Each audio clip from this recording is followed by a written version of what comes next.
Assalamualaikum warahmatullahi wabarakatuh. Bagaimana semuanya keadaannya? Masih semangat ya dalam belajar?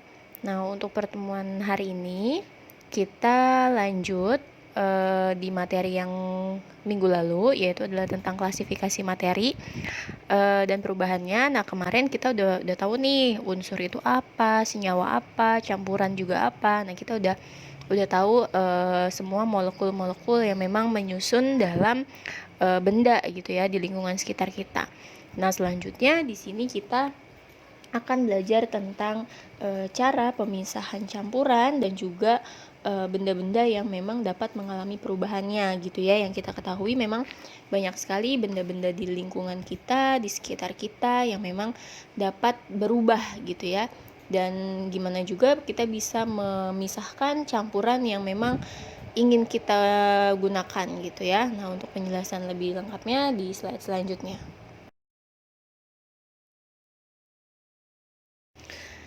Nah, sebelum kita masuk ke tentang benda-benda yang mengalami perubahan, kita cari tahu dulu nih sebenarnya ada perubahannya itu terkait apa sih gitu ya. Jadi memang di sini materi itu atau zat-zat itu memiliki sifat nih yang namanya sifat fisika dan juga kimia zat. Jadi sifat fisika itu adalah sifat yang dapat diamati secara langsung tanpa mengubah susunan zatnya. Nah, seperti wujud, warna, bau, titik didih, titik lebur dan juga kelarutannya. Nah, maksudnya adalah seperti wujud pada benda gitu ya, ada benda cair, benda padat gitu dan lain sebagainya. Nah, untuk sifat kimianya dia adalah sifat yang dapat diamati setelah suatu zatnya itu berubah menjadi zat lain. Misalnya contohnya seperti kita membakar kertas gitu yang tadinya zatnya itu berbentuk kertas ya ketika dibakar dia akan menjadi abu. Terus setelah itu juga ada besi yang berkarat gitu ya dan juga makanan busuk. Nah, itu adalah mengalami perubahan kimia. Nah, ini ya selanjutnya ada penjelasan lebih jelasnya terkait sifat fisika. Jadi memang sifat fisika itu dia perubahan wujud gitu ya, wujud zat, terus warna gitu dan sebagainya. Tadi ya contohnya seperti perubahan wujud zat, misalnya mengembun, menguap, mencair, membeku dan lain sebagainya gitu ya. Itu contoh lainnya. Dan juga ada contoh pembuatan larutan dan kelarutan. Contohnya di sini ada larutan gula bercampur dengan teh. Selanjutnya di sini ada sifat kimia. Jadi memang sifat kimia ini bisa dimanfaatkan ya untuk berbagai macam kehidupan kita gitu ya. Contohnya itu adalah seperti mencegah besi berkarat, terus setelah itu juga ada pengawetan makanan dan juga pemadam kebakaran. Jadi yang kita ketahui bahwa besi ketika dia terus menerus didiamkan akan berkarat ya gitu. Nah, itu kimia ini kita bisa gunakan nih untuk zat kimia ini bisa kita gunakan untuk menghindari atau mencegah besi berkarat. Setelah itu juga pengawetan makanan yang dimana banyak sekali ya sekarang makanan-makanan siap saji yang bertahan lama gitu ya karena memang ada zat kimia di dalamnya yang berfungsi untuk mengawetkan makanan tersebut. Nah, di sini contohnya ada mie instan ya yang dimana mie instan itu kan memang bisa bertahan lama ya bahkan sampai bertahun-tahun. Nah, karena memang di dalamnya itu mengandung pengawet makanan. Selanjutnya setelah kita mengetahui bisa membedakan sifat fisika dan juga kimia. Nah, di sini juga ada perubahannya ya. Memang pada semestinya memang kita belajar tentang perubahan terhadap benda-benda yang memang memiliki sifat tertentu gitu. Nah, di sini ada perubahan fisika dan juga perubahan kimia. Jadi kalau untuk perubahan fisika itu dia perubahannya tidak menghasilkan zat baru gitu ya. Jadi perubahannya itu tidak membuat zat baru ya yang sebelumnya tadi bahwa contohnya itu seperti ada perubahan wujud ya, jadi wujudnya doang berubah tapi zatnya tidak berubah gitu. Nah, kalau perubahan kimia justru sebaliknya nih dari perubahan fisika, yaitu adalah dia menghasilkan sebuah zat baru gitu ya, atau adanya sebuah reaksi, setelah itu dia akan menghasilkan zat-zat baru. Nah, contohnya juga kayak seperti pisau berkarat yang tadinya di dalam pisau tersebut tidak ada zat yang membuat berkarat nih gitu kan, tapi karena ada perkaratan sehingga ada timbullah zat-zat baru.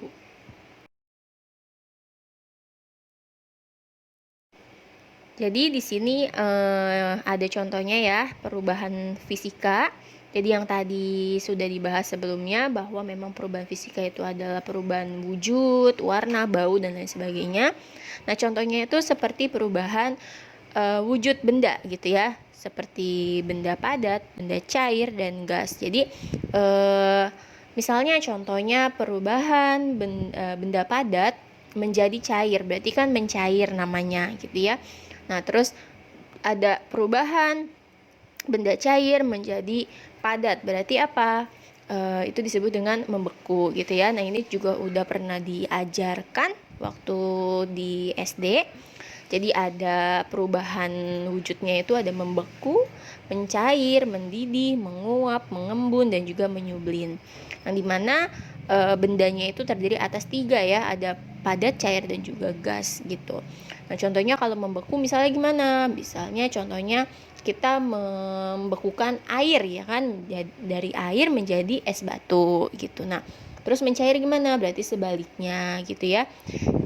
Ini sudah dibahas sebelumnya di SD, ini hanya sekilas saja pembahasannya. Jadi ini dia yang berwujud seperti ini atau perubahan wujud ini, itu dia masuk ke dalam perubahan fisika.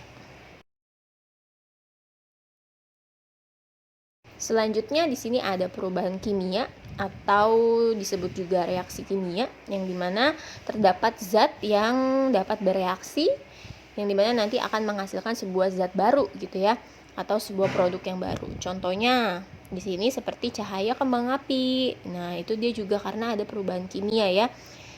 Ada zat yang dimana di dalam kembang api itu dia ada zat yang dapat berubah gitu ya, maksudnya ada zat baru yang bisa mengeluarkan si cahayanya gitu. Nah, terus juga ada timbulnya gas ya. Nah, ini merupakan ciri perubahan kimia juga. Dan tadi juga ya ada perkaratan pada sebuah benda yang berbahan besi, terus ada pengawet makanan dan lain sebagainya. Nah, berikut merupakan perubahan terhadap benda-benda di sekeliling kita gitu ya.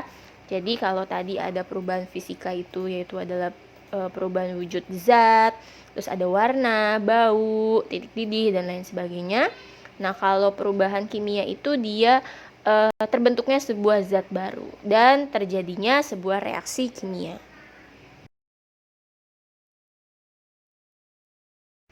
Selanjutnya di sini kita membahas tentang cara pemisahan campuran. Jadi kemarin kita udah bahas ya, campuran itu apa sih? Jadi campuran itu ada 2 jenis ya, ada campuran homogen dan juga campuran heterogen. Yang dimana jika campuran homogen itu merupakan zatnya sejenis, jadi bisa dicampurkan dengan sempurna gitu ya. Sedangkan kalau heterogen dia tidak bisa tercampur dengan sempurna. Nah, di sini kita akan membahas tentang cara gimana nih cara memisahkan campuran tersebut gitu yang kita inginkan gitu. Ada beberapa cara pemisahan campuran ini, ada 4, yang dimana ada berdasarkan perbedaan ukurannya ya, ukuran partikelnya, terus ada berdasarkan titik didihnya, terus juga ada berdasarkan perbedaan muatannya, dan juga berdasarkan kelarutannya. Nah, di sini ada banyak caranya untuk memisahkan 4 komponen tersebut gitu ya. Kalau pakai ukuran, kalau dia membedakan ukuran berarti dia menggunakan filtrasi gitu ya. Kalau dia memisahkan titik didihnya dia pakai destilasi atau penyulingan gitu ya. Dan kalau untuk kelarutannya dia bisa pakai ekstraksi, terus kromatografi, dan lain sebagainya. Nah, nanti kita akan bahas satu persatu. Oke, yang pertama di sini ada filtrasi namanya atau penyaringan. Jadi filtrasi ini digunakan untuk memisahkan zat padat dari cairannya dengan menggunakan alat berupa saringan gitu ya. Contohnya misalnya ingin menyaring santan dari kelapa, dari parutan kelapa ya, yang dimana parutan kelapanya itu berbentuk padat, wujudnya padat, yang dimana santannya itu atau air kelapanya itu berbentuk cair gitu ya. Nah itu kita bisa memisahkan keduanya menggunakan penyaringan gitu atau saringan ya, biasa digunakan seperti itu. Selanjutnya ada sentrifugasi. Jadi sentrifugasi ini adalah teknik pemisahan campuran yang dilakukan untuk memanfaatkan campuran yang terdiri atas cairan dengan padatan yang dimana ukurannya itu sangat kecil gitu ya, dan campurannya itu benar-benar tercampur merata pada cairan tersebut. Nah, contohnya itu seperti pemisahan sel darah kita ya. Jadi sel darah kita itu kan tersusun atas banyak sekali ya. Ada keping darah, ada sel darah putih, merah, plasma darah dan lain sebagainya. Nah, di sini juga teman-teman bisa lihat di gambarnya ya. Di situ contohnya yaitu adalah pemisahan dari sel darah kita. Misalnya kita ingin mendonorkan sel darah merah kita. Nah, kita bisa mengambil sel darah merah tersebut, melakukan teknik pemisahan campuran dengan sentrifugasi. Selanjutnya yang ketiga ada destilasi atau penyulingan, yang dimana metode ini digunakan untuk memisahkan larutan yang terdiri atas zat-zat yang memiliki titik didih atau adanya perbedaan titik didih. Nah, contohnya itu seperti spiritus ya, yang dimana spiritus itu dia mengalami sebuah penguapan, yang dimana nanti penguapannya itu kemudian menghasilkan uap ya, yang dimana nanti setelah spiritus itu didinginkan maka terjadilah pengembunan gitu ya, adanya sebuah embun, yang dimana nanti teknik distilasi ini memisahkan spiritus murni dan juga embunnya. Selanjutnya yang keempat yaitu ada kromatografi. Kromatografi ini merupakan teknik atau metode pemisahan campuran yang dilakukan berdasarkan perbedaan tingkat kelarutannya gitu. Jadi yang dimana kromatografi ini kita pengen tahu nih benda terhadap air ini tingkat kelarutannya seperti apa, tingkat penyerapannya seperti apa gitu ya. Nah, contohnya itu seperti contoh dari kromatografi yaitu adalah tes urin dan juga zat warna. Jadi kalau untuk zat warna kita bisa melihat seperti di gambar yang tertera ya. Jadi ada bercak hitam dan juga ada kertas saringnya, yang dimana nanti tintanya itu atau bercaknya itu dia akan mengalami sebuah kelarutan gitu ya, atau terus naik atau bergerak gitu ya, sesuai dengan tingkat kelarutannya.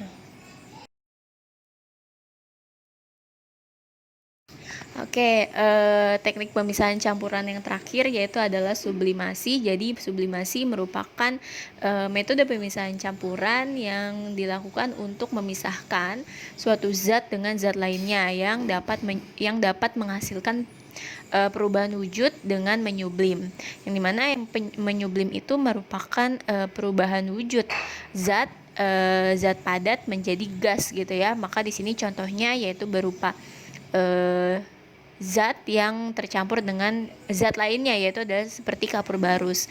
Nah, di sini contohnya dilihat teman-teman, lihat di gambarnya, yaitu ada zat yaitu adalah es batu, dan zat lainnya itu adalah kapur barus dan juga pasir ya, yang dimana ketika dipanaskan maka nanti es batunya itu yang tadinya dia wujudnya padat, maka dia akan mengalami sebuah penguapan gitu ya, atau berubah menjadi gas gitu. Nah, itu dia yang disebut dengan menyublim. Oke, jadi untuk kesimpulan pada materi bab 3 ini yaitu adalah kita mengetahui ya tentang berbagai macam materi atau zat yang ada di benda-benda, di makanan, dan di lingkungan sekitar kita, yang dimana memang zat itu terdiri atas zat padat, cair, dan juga gas, yang dimana dia memiliki unsur, senyawa, dan juga adanya campuran gitu ya. Dan setelah itu juga ada sebuah perubahan nih terhadap sebuah benda atau sebuah zat gitu ya, yang terdiri atas perubahan fisika dan juga perubahan kimia.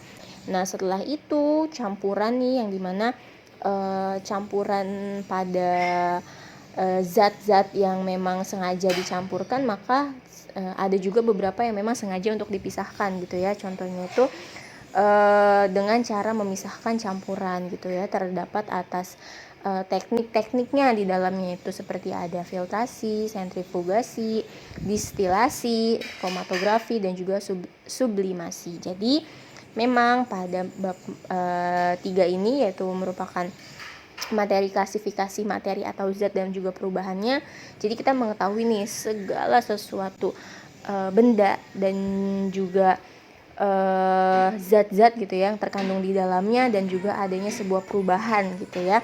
Jadi inilah materi yang disampaikan di bab 3 ini. Nah selebihnya untuk tugasnya kalian bisa kerjakan penilaian bab 3.